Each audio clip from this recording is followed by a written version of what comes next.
Bugün günorta saatlarında Sabirabad rayonunun Qardaşkənd kəndində dəhşətli qətl hadisəsi baş verib. Kənd sakini 42 yaşlı bacısını odlu silahla qətlə yetirib.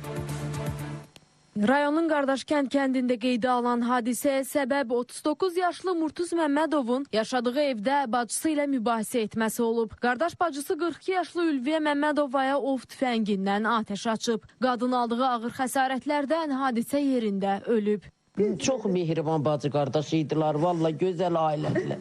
Gedənin başı pozulmuşdu, bir çıxan söhbət olmuşdu bacısı ilə. Hadisə şahidlərinin sözlərinə görə bugün səhər saatlarında Murtuz Məmmədov bacısının yataq otağına daxil olub və bir neçə dəqiqədən sonra otağı tərk edib. O evdə özünə məxsus ov tüfəngini götürərək yenidən yataq otağına daxil olub və bacısına boğaz nahiyəsindən atəş açıb. Kənddə bir şey oldu, hamısı mənim uşağımın üstünə attılar.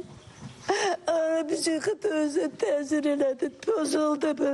Əsəbləri bozuldu, onun özündə döyürüydü. Sonra batsın fırlattılar, getdilər götürək qabağına ki, batsın, buna görə veriblər sənə qız.